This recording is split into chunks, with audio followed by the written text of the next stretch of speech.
Aujourd'hui, la galère s'amuse, le chantier continue. Légère pause, et sans aucun rapport, il est temps de parler enfin du premier roman de Chloé Delhomme, Les Mouflettes d'Atropos.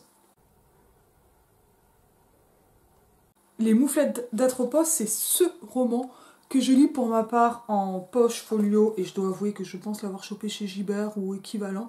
Pas Gibert, mais enfin, d'occasion, je suis vraiment pas la lectrice la plus sympa. Et j'achète les nouveaux. On est chez Folio Gallimard, celui-ci il est premier roman, prix décembre en 2001 pour le deuxième, mais lui il a pas de date, non mais c'est quoi ça? Farago Tour 2000, je suis désolée, je n'ai pas le copyright. 2000 en folio, mais moi je l'aurais voulu en date du brochet. Bon, je le mettrai de toute façon en description. Je viens tout juste de le finir pile poil pour avoir le temps de tourner et c'est vachement bien. C'est vachement bien, c'est aussi un roman qui est difficile à bien des égards, à bien des écarts aussi, c'est-à-dire qui est difficile dans son propos, dans ce qu'il raconte. On peut le dire assez simplement, c'est quand même un roman qui est plein de, comme on le dit aujourd'hui, de trigger warning. En tout cas, je vous conseille de le lire si vous êtes sensible au cannibalisme. Et en fait, surtout aux violences sexistes et sexuelles. C'est un roman qui est très cru, très trash, et en même temps pas forcément réaliste non plus, mais ça ne le rend pas... la dimension non réaliste ne constitue pas là ce qu'on va avoir... quelque chose qui serait de l'ordre d'une esthétisation ou quoi. En fait, c'est comme quand on regarde les spectacles de Thomas Joly. Bon, ça s'est pas trop vu sur le spectacle des JO hors passage Marie-Antoinette, mais le grandiloquent peut être très sanguinolent. Voilà. Et ça, c'est à peu près les mouflettes d'Atropos. Alors déjà, un mea culpa géant de moi-même à moi-même par cette confidence. Moi, j'avais lu les moufettes en pensant aux animaux et pas du tout aux mouflettes comme féminin de moufler, ce qui est donc absolument ridicule et ça n'a pas du tout le même sens. Mais donc les mouflettes d'Atropos, c'est à peu près synonyme, donc des filles d'Atropos et non pas des blairottes d'Atropos. Ce qui... Bon, change quand même vachement le sens du titre. Je vais le présenter un peu rapidement. C'est assez frappant de le lire maintenant, notamment après avoir lu Pauvre folle, que j'ai adoré, après avoir lu Fallers, que j'ai adoré aussi. Mais Fallers, pour moi, c'est hyper bien, hyper drôle. Pauvre folle, c'est chef-d'œuvre. Et en fait, moi, je connais surtout les romans récents de Chloé Delhomme, et puis comme je l'avais annoncé, on va les lire. Petit à petit, faire une vidéo comme ci, comme ça. Comme je vais reprendre aussi de temps à autre les vidéos Volodine. D'ailleurs, sur Volodine, moi, ça m'a beaucoup rappelé le ne te débrouille pas. Débrouille-toi avec ton violeur d'Infernus Johannes, et surtout donc de ce texte qui donne son titre, donc ce texte éponyme du recueil, et donc j'ai oublié l'hétéronyme. Ça, on est plus proche de ça. Et c'est vraiment un texte qu'il est assez difficile de manier et qu'on se prend vraiment dans la gueule. Donc moi, concrètement, il fait penser à Solanas un peu. Moi, il m'a beaucoup fait penser à Nelly Arcan, à putain de Nelly Arcan, mais avec une dimension aussi grand guignol qui reste toujours ultra trash, qu'il n'y a pas tellement chez Nelly Arcan de cette manière-là. Nelly Arcan, il y a quelque chose qui va rester vraiment réaliste et quotidien, mais on va avoir quelque chose de l'ordre de la logorée qui va être très proche de Nelly Arcan. Je veux dire là en termes de rythme, de répétition, et bien sûr du sujet quand même du livre qui a l'air d'être la prostitution, mais qui va beaucoup plus largement parler de la sexualité, de la misandrie, allez, si on veut le dire de manière un peu formulaire, des rapports femmes-hommes, ou hommes sur femmes.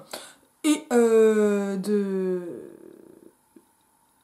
voilà, j'ai donc pensé à Infernus Johannes, à Nelly Arcan. Je connais mal Guyotat, mais je pense que là, il y a quelque chose qui peut être vraiment assez proche. En tout cas, ça attrape fort. On fait comme d'hab, on lit le début, et puis je fais des remarques générales. En tout cas, on conseille. C'est vachement bien. Et il vient juste de sortir en espagnol. Bon, ce qui, moi, me change pas ma vie parce que je parle pas espagnol. Mais c'est amusant. Voilà. Je crois qu'il a quand même... je crois que c'est un livre qui a 25 ans. Je crois qu'il est de 99 de mémoire. Et son acuité, son actualité, son dualité, tu vois, si on en fait un mot valise, est sidérante. Le bouchon sauta, sec, trajectoire brève. Calculez mentalement le poids de l'impact. Putain, calculez. Dans 5 minutes, je ramasse les copies.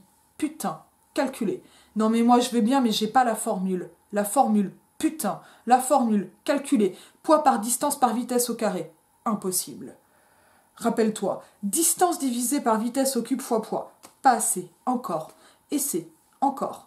Lorsqu'un corps en mouvement rencontre un corps immobile, on dit « il y a collision ». La formule. Un corps parfaitement élastique opposerait à une force de compression donnée une force élastique égale en valeur absolue de sens contraire. D'accord, mais la formule. Si nous appelons C la force de compression et E la force élastique, l'élasticité est exprimée par la relation C égale E ou E sur C égale 1. La valeur du rapport est de 15/16 pour le verre, 8/9 pour l'ivoire, 5/9 pour l'acier. Combien pour le ressentiment ? Je ne sais pas, c'était pas marqué. Ça ne se calcule pas, le ressentiment. Non, réfléchis, putain, réfléchis. Je cherche, mais ça n'existe pas. Ça intervient bien quelque part. Sur la masse, le poids, le volume. Le ressentiment. J'en suis sûre. C'est tellement élastique, le ressentiment. Non, débrouille-toi toute seule. Après tout, c'était pas mon idée. Pourtant, je voudrais savoir, je veux en capital. C'est important. Capital. Calculer le poids de l'impact. Putain. Excusez-moi d'intervenir, mais il me semble que vous vous égarez un tantinet. Ce n'est pas ça qui vous nous intéresse le plus au fond. C'est la puissance, l'intensité, la mordorure, la qualité de la douleur au moment du choc. La souffrance qui jaillit, nette, qui se diffuse, qui s'infiltre le long des nervures, qui se dandine sur les synapses, qui tient les cellules en colloque, qui au creux de chaque artère trotte quand le bouchon avorte sa course en percutant, comme par erreur, le col de l'utérus. Au début, je ne voulais penser pas en arriver là, sérieusement, si c'est vrai. Et puis elles sont allées trop loin. Passer, dépasser le ruisseau, le buisson, la forêt magique, la grotte du dragon bleu, la montagne orange, goût citron, la maison berlingot de Baba la sorcière, très gentille, la clôture du jardin de Perlimpinpin. Et puis voilà, c'est pas ma faute à moi. Il a été méchant. Alors le lapin blanc a couru vers Alice. Je suis en retard, qu'il a dit, terriblement en retard. Nous n'irons plus au bois, les lauriers sont coupés. Non. Moi non plus, c'est sûr en fait. Je n'imaginais pas ça comme ça. Mais au grand mot, les grands moyens. Et ça, au moins, ça se calcule. Moi, je ne l'ai jamais supporté. Oui, mais tu étais la seule, donc tu étais une minorité. Je savais qu'il fallait se méfier. Tu étais la seule et c'est la règle. Il fallait me laisser mon veto. De quel droit ?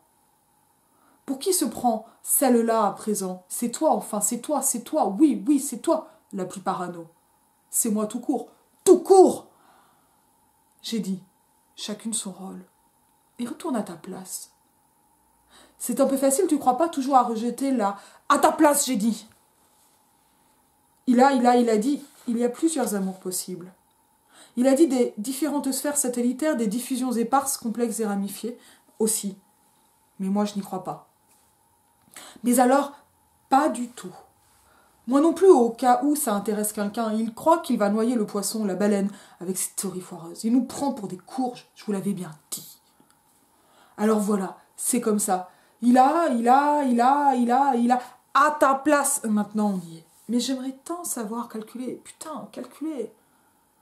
Épiderme, vendetta réfractaire, effiloché brocards et jambonneaux. La pulpe palpite. Parfois, la lame dérape sur l'enduit du prurite. Sirop topaz minaudant puritain. Je veux la mettre à nu, le cuir fait résistance. Je t'avais dit de les bouillanter avant. En italique. Ça facilite toujours, le tissu conjonctif tente de me contrarier. Mais elle ne peut plus rien. Ligotée à l'étal, elle gémit pour la pause, garroutant la décence qui lui fit tant défaut. Elle sait que c'est trop tard, que je fouillerai en elle pour y trouver, jusqu'à y trouver. Le motif est tapis quelque part, j'en suis sûre. Derrière un intestin ou au détour d'une valve. Aujourd'hui, c'est aujourd'hui qu'enfin Son corps m'appartient, à trop vouloir par lui s'être fait posséder. Alors, j'arrache, je le remplis bon train le saladier cristallisation déplacée. J'y entasse résidus, sa peau de sycophante. Je percerai scalpel ou couteau japonais, le secret giclera, le pourquoi s'effidera, juteux mousseux viride, et cette fois je saurai. Le cœur a ses raisons cachées au ventricule. Alors, j'arrache. Je dépiote à l'oignon d'où venait le désir.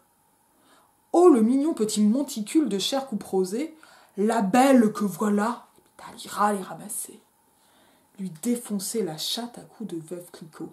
Grand luxe à l'ouverture des chin-chin, mon amour, lèche-moi fort, il y a le petit qui dort, et la concierge dans l'escalier. Sabrons le sabotage des torsions stochastiques. La coupe a débordé, trinquons à la fissure. C'est étonnant l'effet du liquide liquoreux doré pétillant sur de la viande à vif. Et j'aurais pas cru, tu vois. On aurait dû sortir le Kodak ou le caméscope ou tout simplement prendre des notes. Pour les archives, c'est ça pour les archives.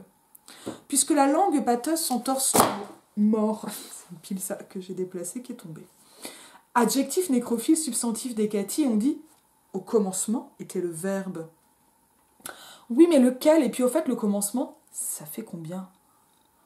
La papesse syntaxique s'étale en retournée.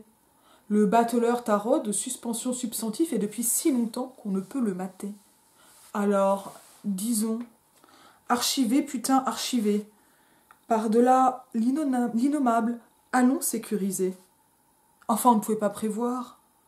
C'est les bulles, tu crois, ou les 12 degrés qui donnent cet aspect grignotant? Ça doit sûrement se calculer.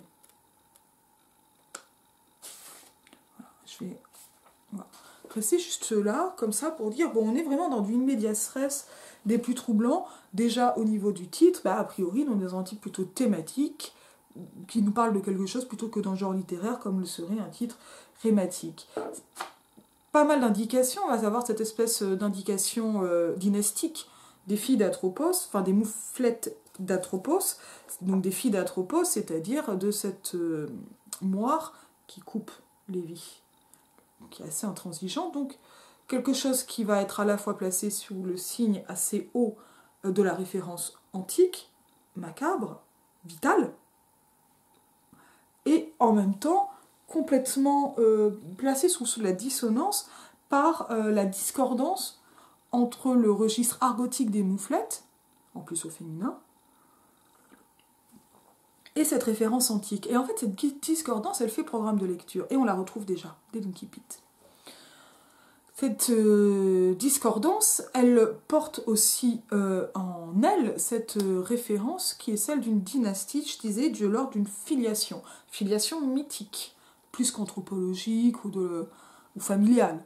C'est-à-dire là, on est dans l'inscription, dans un type de personne, dans une généalogie, on a presque envie de dire une gynéalogie, pour reprendre un mot des années notamment 70. C'est-à-dire dans une inscription féminine et volontairement mythique et dangereuse. Dangereuse, en passant donc de ce singulier de la moire au pluriel des mouflettes.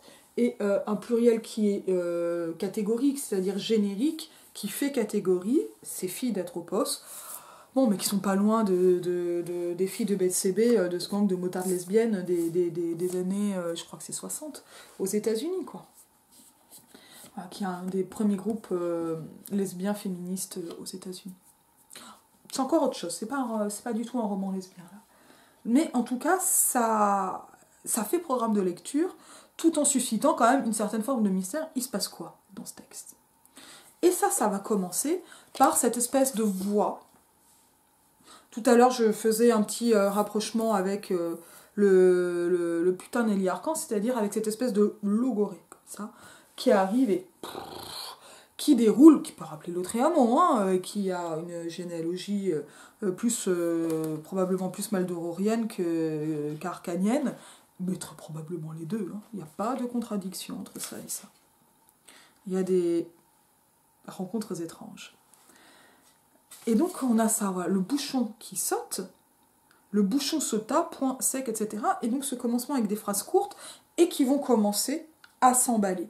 Et ça, on va le voir donc par une espèce de rythme qui va aller croissant, des phrases qui sont d'abord très brèves, voire nominales, ou averbales, sec n'est même pas nominal, c'est une phrase adverbale, c'est un adverbe qui est transformé en phrase.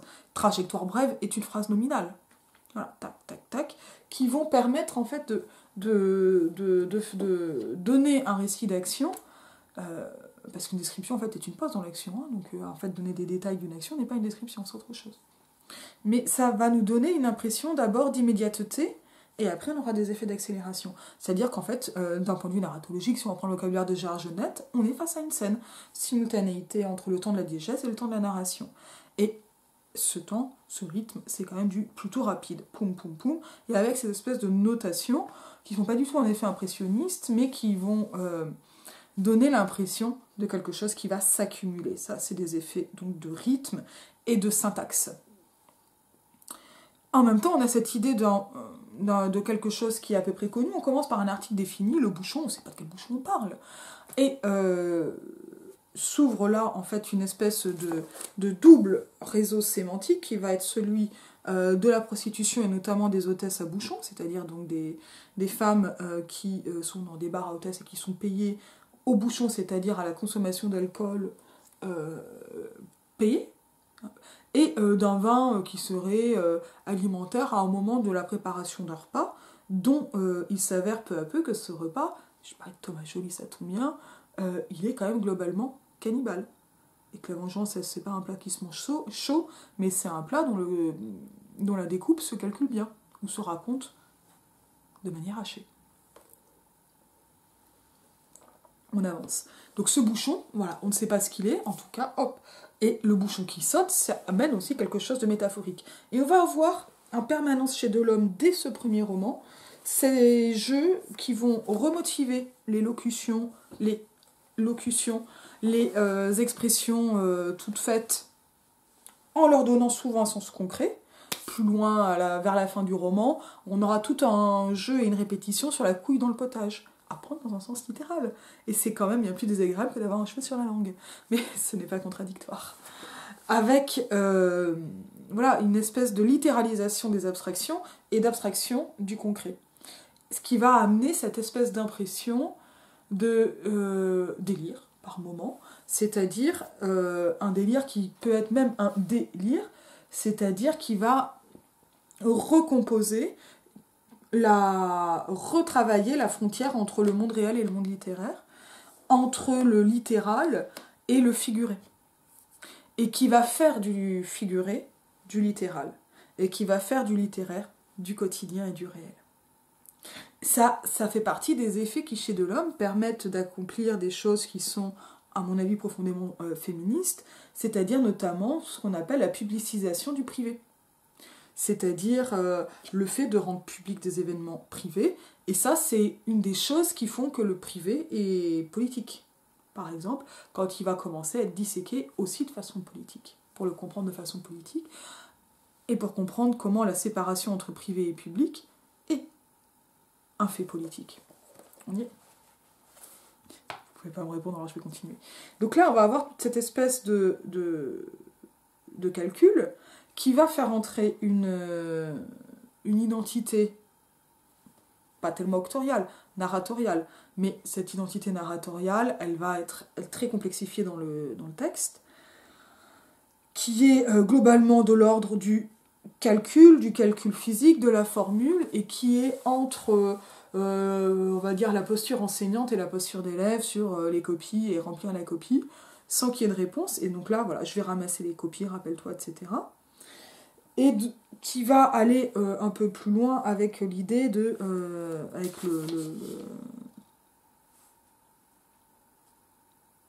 Ah mince, il est où? Voyez-vous... hop là, alors là il y a l'étiquette, ça c'est un passage qui est très connu du texte. Voyez-vous, avant j'étais prostituée, hop là. Depuis, j'ai passé mon CAPES, histoire d'avoir... c'est ça. Voyez-vous, avant j'étais prostituée, depuis j'ai passé mon CAPES, histoire d'avoir une protection sociale. J'ai eu l'enfance des orphelines. On ne peut pas dire que ce soit gai, le bonheur non plus remarqué, ça dépend d'où vient le plaisir, mais tout ça reste relatif, et ça concorde avec cette leçon de physique. Ça dépend d'où vient le plaisir, mais tout ça reste relatif. Moi, j'en aurais des choses à dire sur l'innocence écrabouillée, le manque d'amour brillant, l'ulcère et l'éternel retour suicidaire, la crainte irrationnelle des hommes et l'influence du CAC 40 sur le kilo du prix du navet. Mais je me tais, moi, voyez-vous, je m'astreins au silence. Et c'est très compliqué, ma logorée sismique, je la rumine avec l'application d'une charolaise traînant sabot aux portes des vieux abattoirs parce qu'il faut être patiente, et quand sonne le glas, je serai attablée. On ne vous a pas appris la ruse, guépière, talon aiguille, sécateur enroulé d'un mouchoir de soie caché au fond du sac Kelly, à chacun son Hermès, Trismégiste ou Saint-Honoré, ça dépend des faubourgs. Donc ça, c'est ici, c'est un extrait du roman, et ça, voilà, donc ça me permet surtout de ne pas retrouver la page.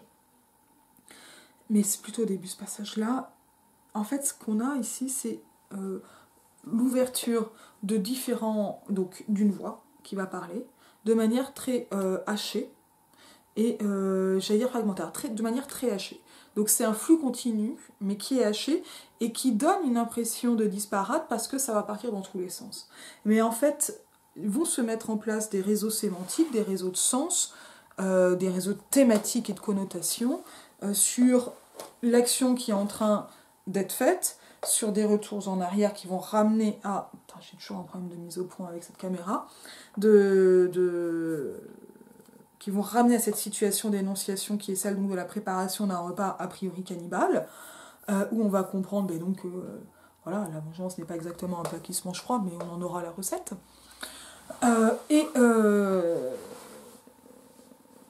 Donc d'un cannibalisme misant, donc d'une misandrie cannibale, et de cette espèce d'éthos d'enseignant, et surtout d'une espèce de voix qui passe elle aussi surtout par qui va beaucoup dire la prostitution. Voilà. Et cette prostitution, elle se situe dans un continuum pas marital à proprement parler, mais on va dire de marchandisation ou d'échange économico-sexuel, en gros, des femmes, autant dans le cercle, je suis vraiment obligée pour les mises au point, de la prostitution ou des relations romantiques hétéro.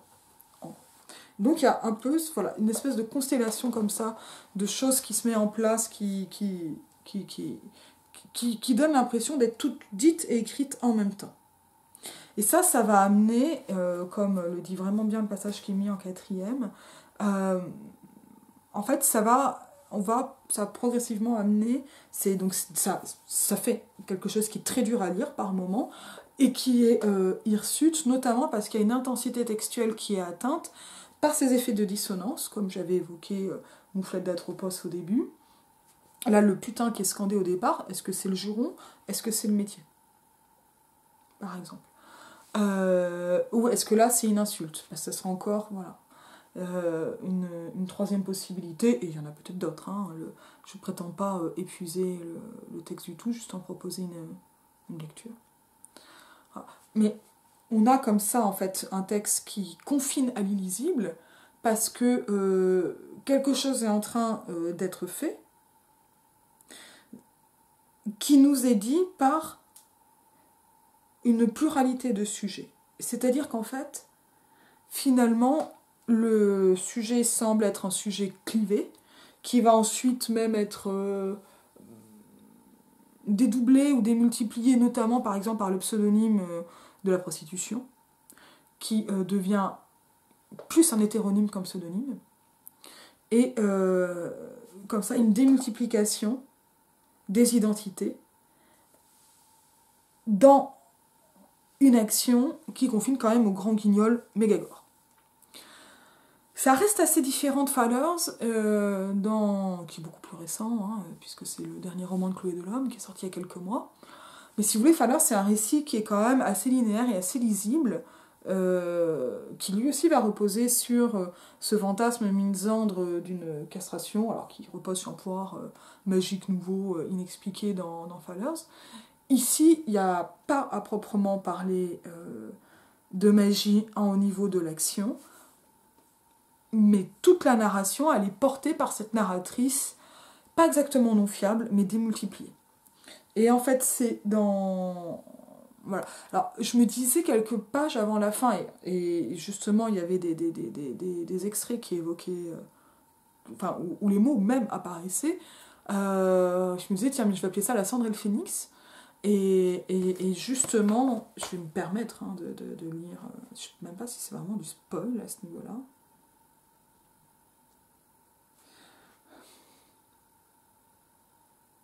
Babillage, je suis page 200. Vers pillé, scansion torve infantile. Babylone fricassée, échouée, Goémon, baleine, éclat et perdu de bitume.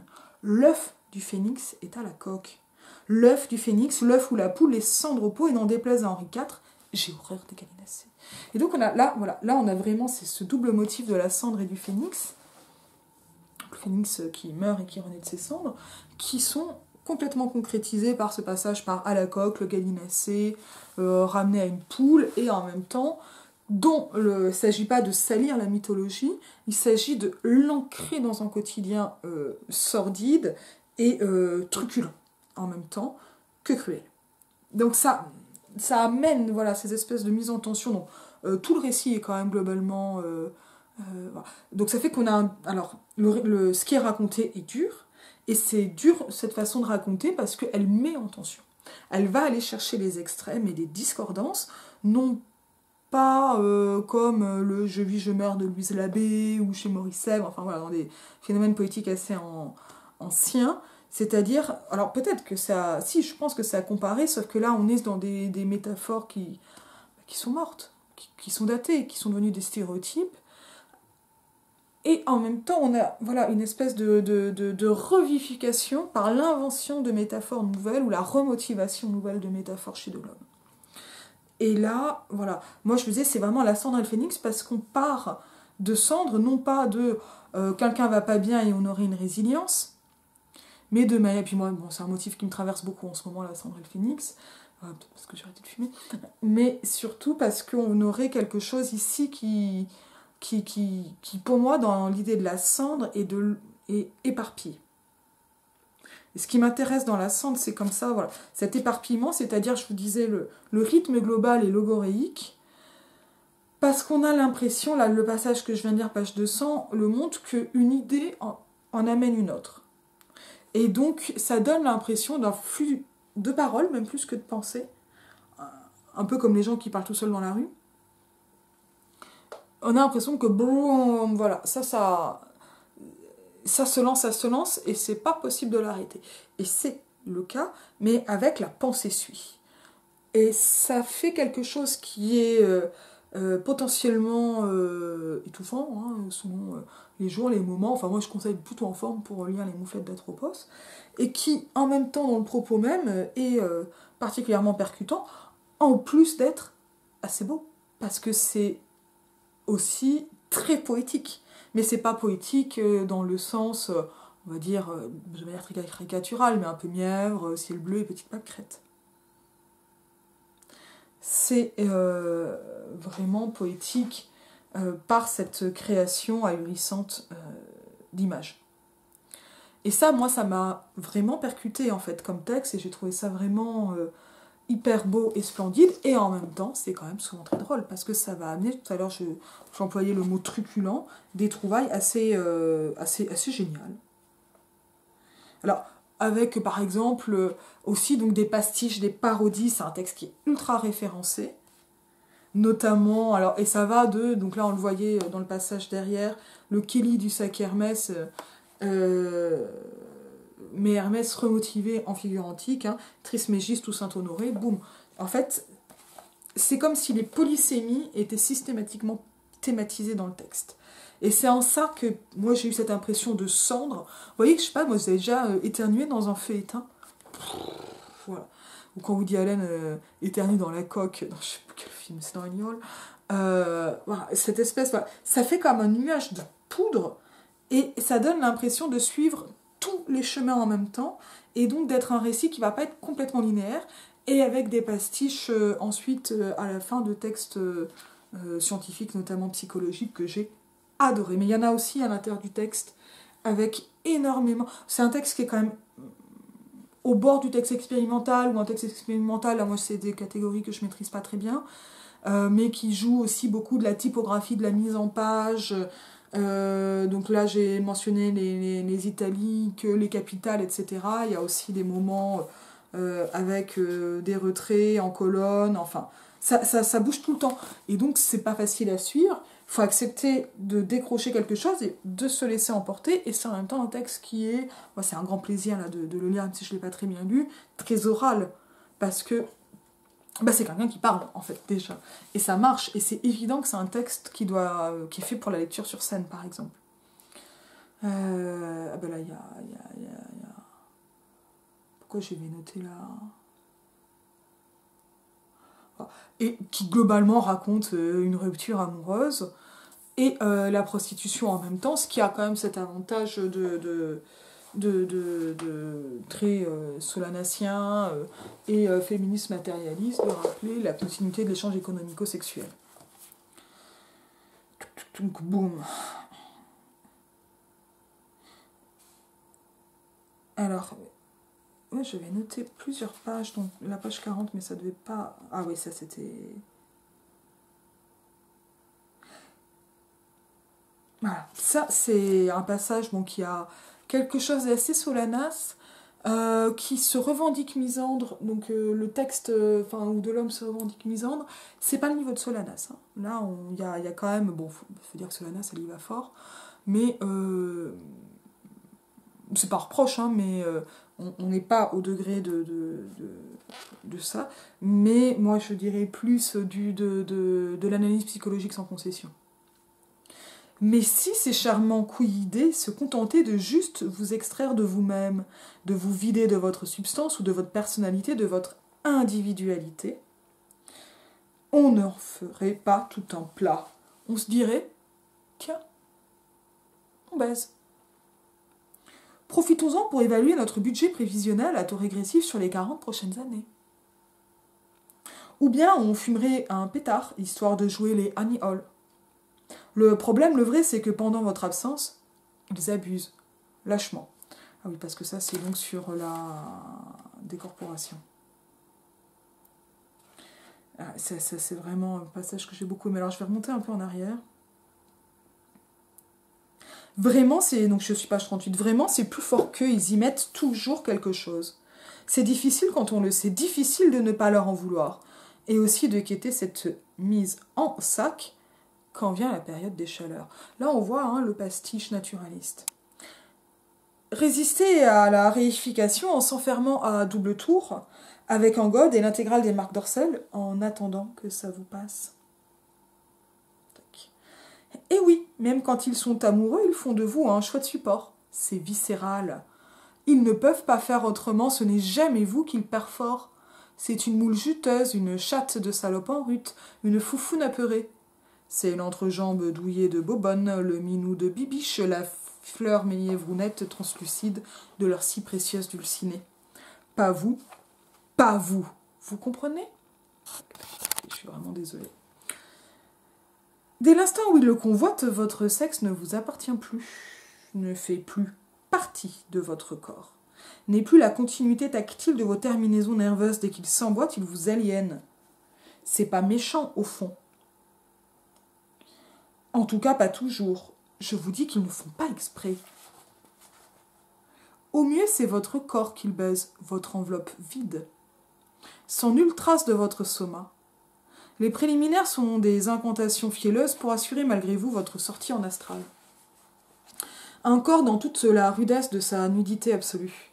Cette déspiritualisation préalable permet à l'homme de s'astreindre à la masturbation pure, la sguégouze gantée de vos charmes, et à vous de rédiger la liste des commissions pour demain.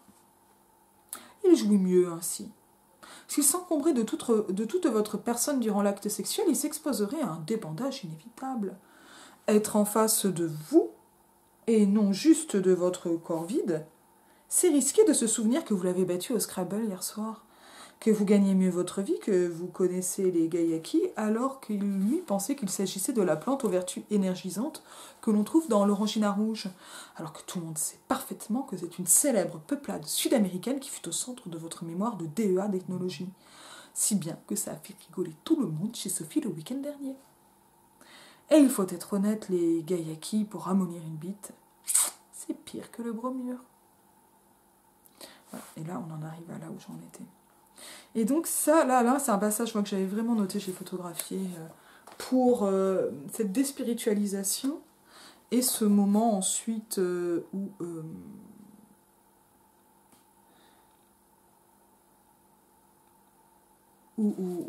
voilà, où il y a un retour dans son corps, et là je vais pas complètement divulgacher, je vous invite à lire le bouquin, bon, voilà, qui est trash, hein. Mais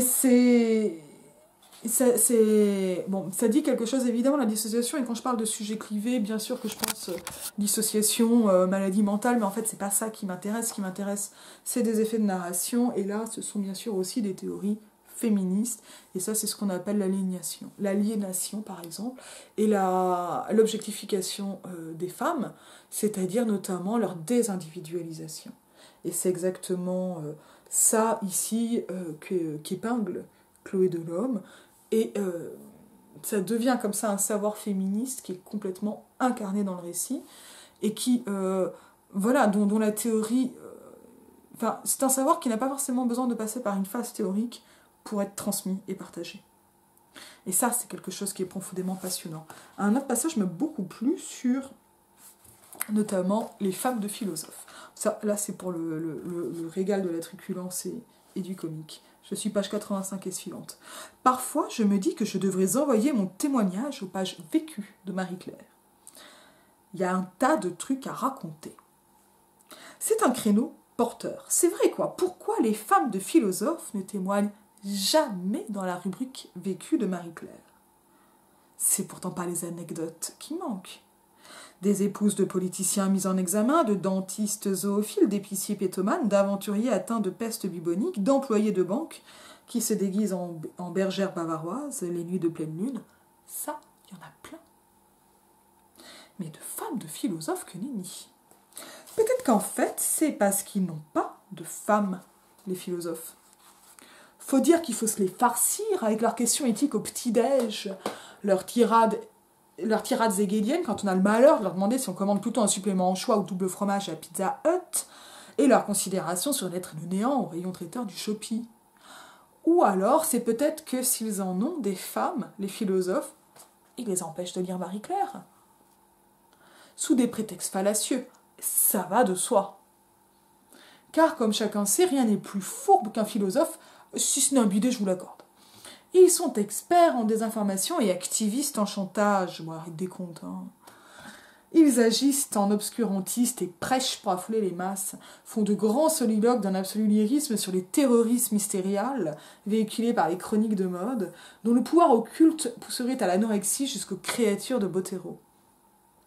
Déblatèrent avec fougue sur l'inévitable déflagration neurologique guettant chaque lectrice assidue, sur les dangers du mimétisme qui transforme en quelques années une charmante créature en divorcée aigrie, couverte de bigoudis, trouvant l'ultime refuge dans les papates poilues de Kiki et le Yorkshire et les bienfaisants effluves du Chouchen.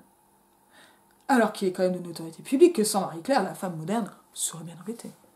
La preuve, c'est qu'il y a peu de chances qu'elle devine toute seule que cet hiver, il faut porter des tongs avec un manteau de fourrure et un bonnet péruvien, aller au bureau en trottinette, pratiquer la fellation avec des glaçons dans sa bouche, laver son nourrisson au lait de chèvre et cesser sur le champ de servir des brocolis à ses invités, sous peine de faillir à la macro-encéphalie féministe pongiforme ambiante. Peut-être aussi que c'est parce que s'ils en ont des femmes, les philosophes, ils les enferment dans un placard. Et que c'est pas très pratique de lire un magazine, même féminin, dans un placard. D'autant qu'il est rare, en dépit de l'indéniable augmentation du niveau de vie des sociétés occidentales depuis les 30 Glorieuses, d'y trouver une quelconque installation électrique, à moins qu'ils ne les poussent au suicide en les forçant à nager avec des poids de 10 kilos attachés aux chevilles pour leur apprendre à la différenciation entre l'être et les temps. ou en les forçant à ingurgiter l'intégrale de Nietzsche en version originale. Et pourquoi pas dans un placard avec une lampe torche, tant qu'on y est. Parce que les bonnes femmes, c'est bien connu. Ça ne comprend rien à l'Aufheben. Ni à l'allemand, surtout quand on a fait espagnol deuxième langue. À l'époque, on peut lire ailleurs que dans le placard. Et c'est peut-être bien là toute la force auprès de l'homme. Le rire, la truculence. Alors, moi, ce que je trouve dingue, c'est la puissance de ce premier roman. J'ai l'impression qu'il y a tout dedans. Avec là, ça, là, il y a tout. Voilà, là, il y a tout. Mais ça va d'épingler le travers, de montrer finalement les dessous, en faisant en gros la bouffonne. Façon bouffonne du roi, sauf que là, il y a pas de roi.